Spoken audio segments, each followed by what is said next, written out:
Hi friends, good morning. Now let's today topic వచ్చేసి general science in 7th class nutrition in plants question and answers అనమాట. Conclusion part 1.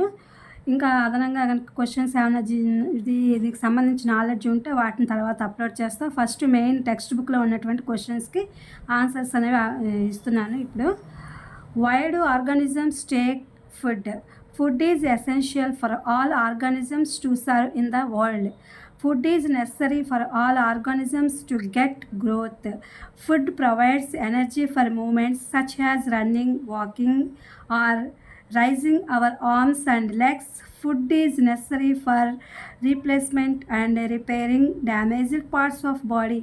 Food gives us resistance to fight against diseases and protects us from infections. Next, distinguish between a parasite and saprotroph. Parasite and saprotroph differences. Parasite feeds on a living organisms. They feed on dead and decaying organisms.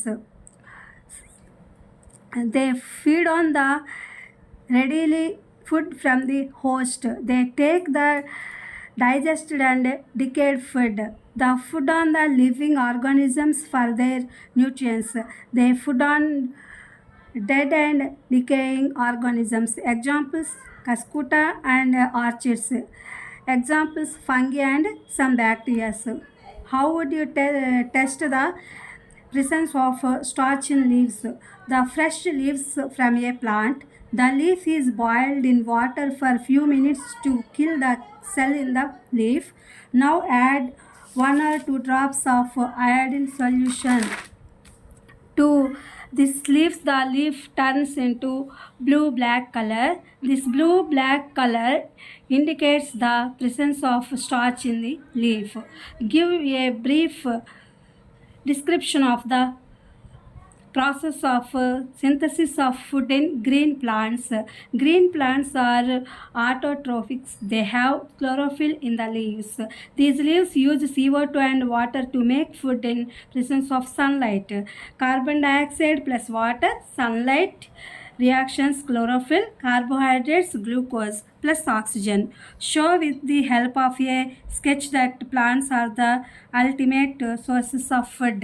Solar energy, green plants, death. Herbivorous insects, death. Carnivorous frog, death.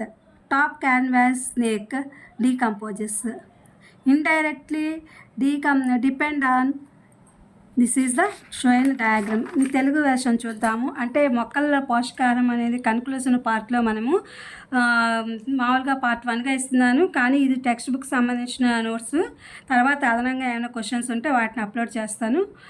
ఇదేంటంటే మొక్కల పోషకాహారం అనేది ఏ విధంగా ఉంటుంది, అది ఏంటనేది చూద్దామన్నమాట. 7th class. జీవుల ఆహారాన్ని ఎందుకు తీసుకుంటాయి? Wide organisms take food. ఎందుకు తీసుకుంటాయి? ప్రపంచంలో అన్ని జీవులు మనుగడ సాగించడానికి ఆహారం చాలా అవసరం. అన్ని జీవులు అభివృద్ధి చెందడానికి ఆహారం అవసరం. ఆహారం పరిగెత్తడం కోసం, నడవడం కోసం, లేదా చేతులు మరియు కాళ్ళపై పైకి లేవడం, వాటి కదలికల శక్తికి అందిస్తుంది అనమాట. శరీరంలో దెబ్బతిన్న భాగాలను భర్తీ చేయడానికి మరియు మరమ్మతు చేయడానికి ఆహారం అనేది చాలా అవసరం అవుతుంది. ఆహారం మనకు వ్యాధులతో పోరాడడానికి నిరోధకతను కూడా ఇస్తుంది, మరి ఇన్ఫెక్షన్ల నుండి మనల్ని రక్షిస్తుంది. అందువల్ల మనం ఆహారాన్ని అనేది తీసుకోవాలన్నమాట. నెక్స్ట్ క్వశ్చన్ చూద్దాము. పరాన్నజీవి మరియు సాప్రోట్రోఫ్ మధ్య తేడాను గుర్తించండి. ఈ పరాన్నజీవి అంటే పారాసైట్ అనమాట. సాప్రోట్రోఫ్ అనే దాని గురించి చూద్దాము. అంటే ఏంటంటే పరాన్నజీవి ఒక జీవిని తింటుంది అనమాట. అంటే వీటిని పారాసైట్లు అంటూ ఉంటాం కదా, ఇంకొక జీవి మీద ఆధారపడి ఉంటాయి అది పరాన్నజీవులు. సాప్రోట్రోఫ్స్ వచ్చేసి అవి చనిపోయిన మరియు కుళ్ళిపోతున్న జీవులను తింటాయన్నమాట. రెండవది, అవి హోస్ట్ ఇచ్చే రెడీమేడ్ ఆహారాన్ని తింటూ ఉంటాయి. ఏవి? పారాసైట్స్. ఇక్కడ వచ్చేసి అవి జీర్ణమైన మరియు కుళ్ళిన ఆహారాన్ని తీసుకుంటూ ఉంటాయి, సాప్రోట్రోఫ్స్. నెక్స్ట్ వచ్చేసి పారాసైట్స్కి వచ్చేసరికి అవి తమ పోషణ కోసం జీవులను తింటాయి. సాప్రోట్రోఫ్స్కి వచ్చేసరికి అవి చనిపోయిన మరియు కుళ్ళిపోతున్న జీవులను తింటాయి. ఈ పారాసైట్స్కి ఉదాహరణ వచ్చేసి కస్కూటా మరియు ఆర్కిడ్లు లేదా ఆర్చిడ్స్ అనమాట. నెక్స్ట్ ఇక్కడ ఎగ్జాంపుల్స్కి వచ్చేసి ఫంగి అంటే శిలీంధ్రాలు మరియు కొన్ని బ్యాక్టీరియా జీవులు ఇవి తింటాయి, బ్యాక్టీరియా అనమాట. ఇది వీటి మధ్య డిఫరెన్సెస్. నెక్స్ట్ వచ్చేసి ఆకులలో స్టార్చ్ ఉనికిని మీరు ఎలా పరీక్షిస్తారు అంటే ఆకులలో పిండి పదార్థం ఉంది అని మనం ఎలా కనుక్కుంటాము అని చెప్పేది చూద్దాము. ఇదేంటంటే ఆకులలో కణాలను చంపడం. ఒక మొక్కను తీసుకోండి, ఆ మొక్కను తాజాగా ఉన్న ఆకు తీసుకోండి, ఆ ఆకులలో కణాలను చంపడానికి అదేం చేస్తుందంటే ఆకును నీటిలో కొన్ని నిమిషాలు మరిగిస్తారనమాట. అది ఇప్పుడు ఏం చేస్తుంది, ఆకు 1 లేదా 2 చుక్కల అయోడిన్ ద్రావణాన్ని ఆ నీటిలో కలిపితే మనకి ఆకు నీలం రంగు లేదా నలుపు రంగులోకి మారుతుంది. అసలు మనం నీళ్ళల్లో వేస్తేనే ఆకు బ్లాక్లోకి వచ్చేస్తుంది అనమాట. ఈ నీలం నలుపు రంగులో ఆకులలో పిండి పదార్థం ఉందని అప్పుడు అది మనకి సూచిస్తుంది అనమాట. అది దానికి ఇండికేట్. నెక్స్ట్ వచ్చేసి ఆకుపచ్చని మొక్కల్లో ఆహార సంశ్లేషణ ప్రక్రియ గురించి క్లుప్తంగా వివరించండి అని చెప్పి ఇచ్చాడనమాట.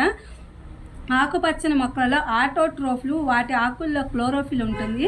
ఈ ఆకులు సూర్యకాంతి సమక్షంలో అంటే ఫోటోసింథసిస్ రూపం సమక్షంలో తయారు చేయడానికి CO2ని అంటే నీటిని కూడా వినియోగించుకుంటాయి. CO2 నీటిని కూడా వినియోగించుకుంటాయి.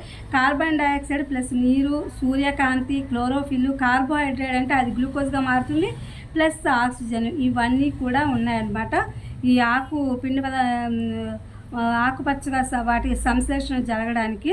నెక్స్ట్ వచ్చేసి మొక్కల ఆహారానికి అంతిమ వనరు అని ఒక స్కెచ్ సహాయంతో అంటే ఒక డయాగ్రామ్ సహాయంతో మీరు సమాధానం చూపించండి అని చెప్పి అడుగుతున్నాడు. ఇక్కడ సోలార్ ఎనర్జీ వచ్చేసరికి అది గ్రీన్ ప్లాంట్స్ అనమాట. అంటే ఫోటోసింథసిస్ ద్వారా మొక్కలు తమ ఆహారాన్ని తామే తయారు చేసుకుంటాయి. ఇక్కడ మామూలుగా ఆర్బివరీస్ అని చెప్పి మనకి చదువుకున్నవే మనము third class to up to ఇప్పటి వరకు కూడా ఈ హెర్బివోరస్ అంటే ఇన్సెక్ట్స్ అని అలాగే చిన్న చిన్న వాటిని తింటూ ఉంటాయని చెప్పి, అలాగే క్యాన్వాయిస్ అంటే ఫ్రాగ్స్ అనమాట. ఇవి డెత్ అంటే చనిపోయిన జీవులు తింటూ ఉంటాయన్నమాట. ఇవి తిన్న తర్వాత ఇవి ఏం చేస్తాయంటే టాప్ క్యాన్వాయిస్ అంటే స్నేక్స్ అనమాట. ఇవి డీకంపోజ్ అయ్యి వాటన్నిటిని కూడా ఇది ఈ యొక్క స్కెచ్ ఇవి అనమాట. ఇవాళ మామూలుగా కన్క్లూజన్ పార్ట్ 1గా ఇచ్చాను. ఇది మీకు ఉపయోగపడుతుందని ఈ వీడియో అప్లోడ్ చేస్తున్నాను. Please my channel like, share, subscribe and comment. Thank you for watching. Thank you for our support.